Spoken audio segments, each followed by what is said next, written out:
What's going on, guys? It's Ed here from ClicksGeek, and I had a note on my desk to do a video. So I'm here doing a video. Figured I'd pop on and go live for a few minutes. Got to pick up my kids here in 10-15 minutes. So I figured I'd pop on, see if I could answer any questions that you guys had. And if you have any questions, just fire away. I'm going to go through my phone and actually answer some questions we got in the comments of videos as well. So give me 1 second. Let me pull those open. If you guys have any questions, just drop it into chat. I see a couple of people popping in the room. Let's see.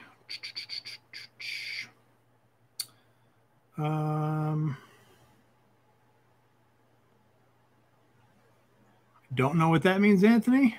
Hello and welcome.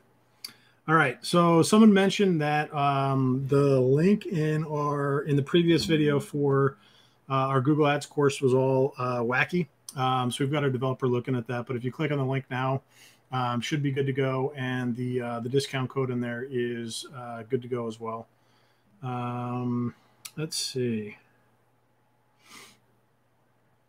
All right, got a question in here. This is from Daniel. He says, love your videos, straight to the point.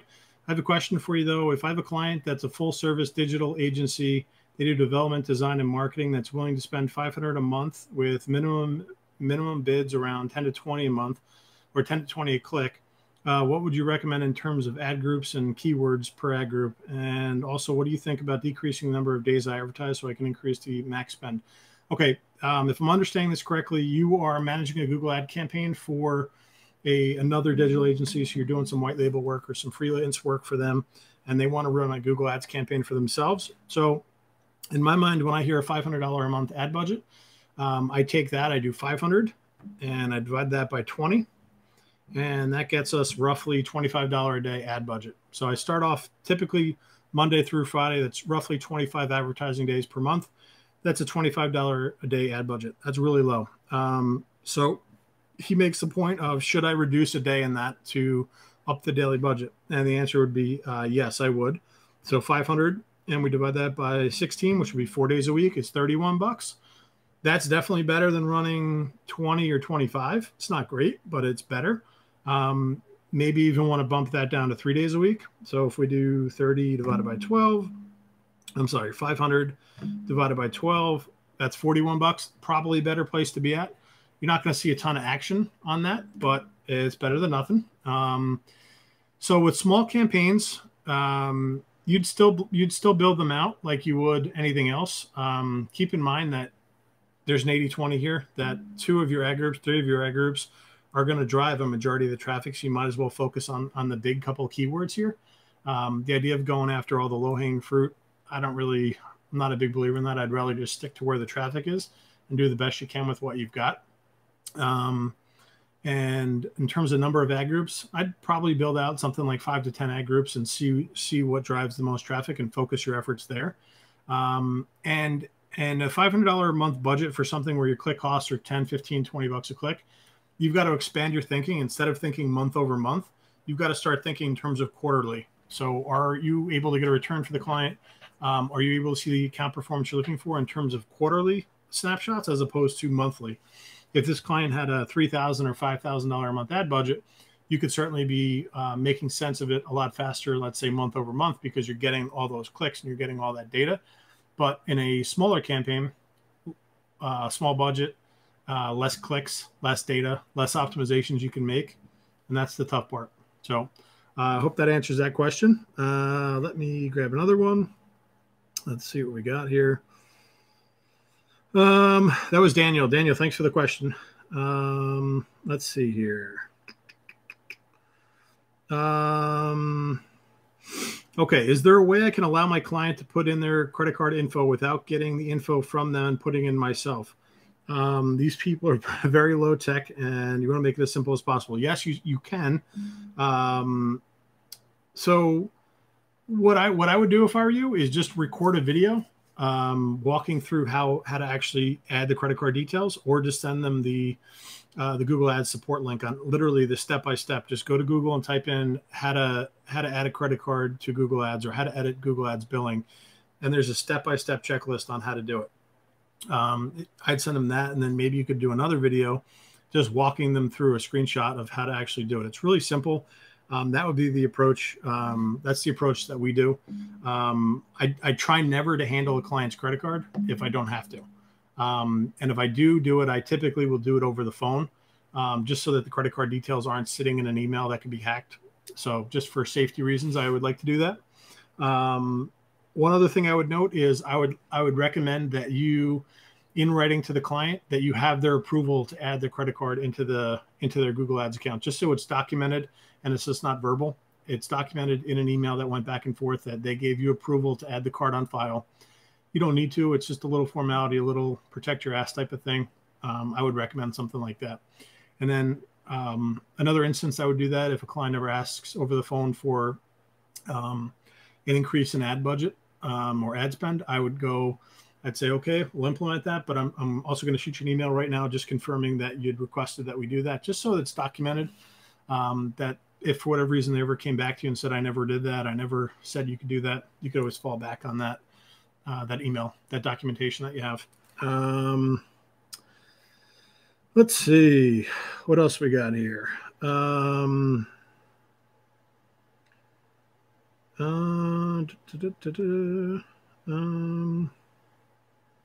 Migrant Millionaire. Thanks, bro. Very helpful. You got a new subscriber. That's awesome to hear. Thank you very much.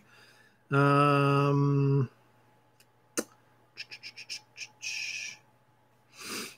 lot of these are just nice comments, people saying nice things. I'm looking for some questions in here.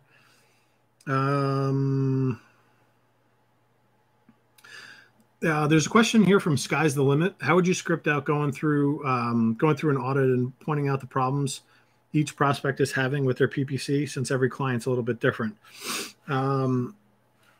So how would you script out going through an audit and pointing out the problems each prospect is having in their PPC? Okay, so the more audits you do, let's just say we're talking about local businesses here, roofing company, plumbing company, a lawyer, a doctor.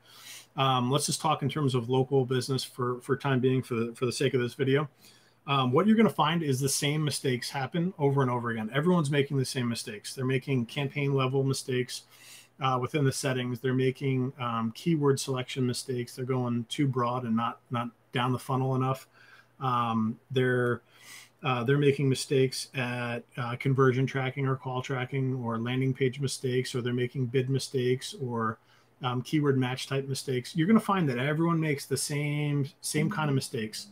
I always go back to Perry Marshall's 80-20 analogies and 80-20 examples, because it's true. Everyone makes roughly the same mistakes.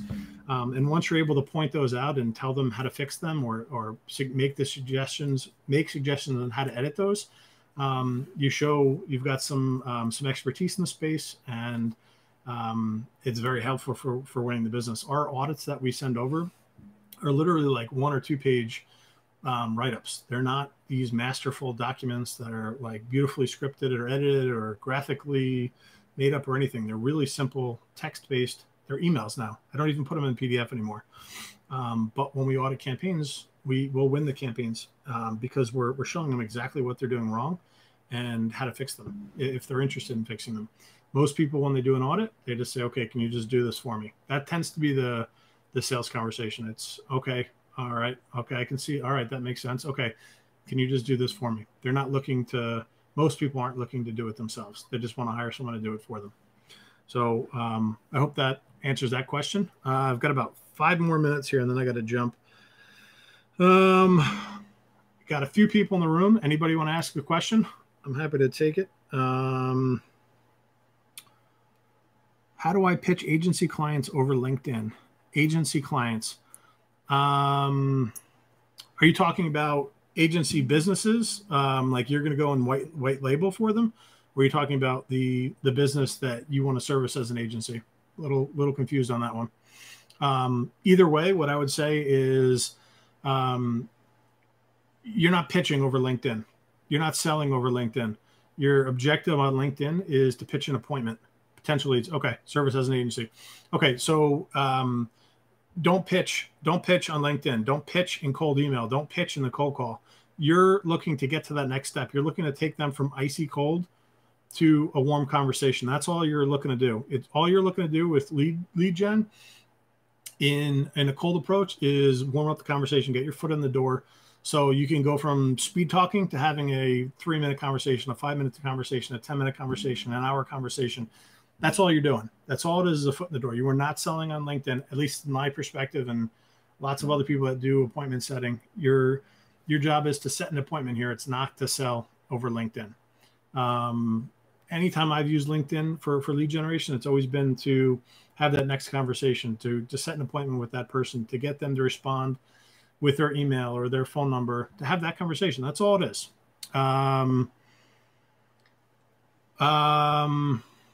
Links Royal.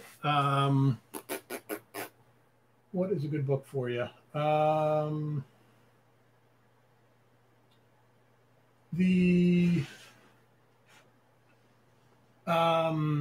Scott Channel's book, 7 Steps to Sales Scripts for B2B, or Sell the Meeting would be 2 good books for that. Scott Channel's Sell the Meeting is going to go over all sorts of different lead generation, appointment generating, or appointment setting techniques, and how to develop a script. So I'd probably look at that. You guys got anything else?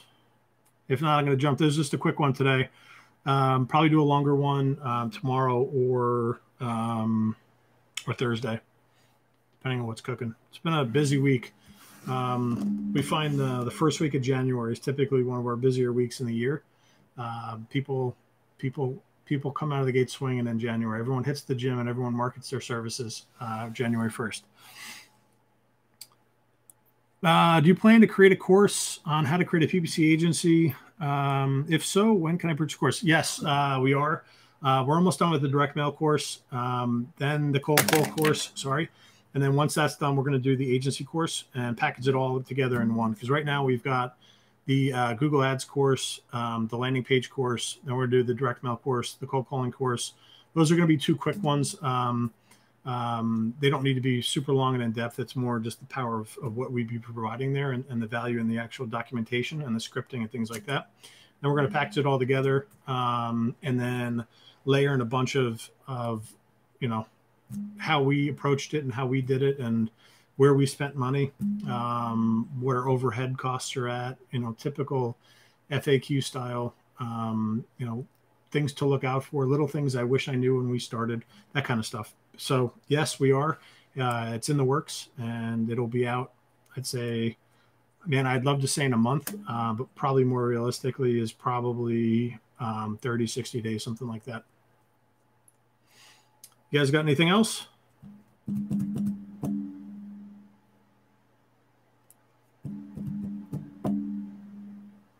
What's up? Armando, what's up, man? Long time no see. All right, I got 1 more minute and then I got to go. Anybody, anything I can help with?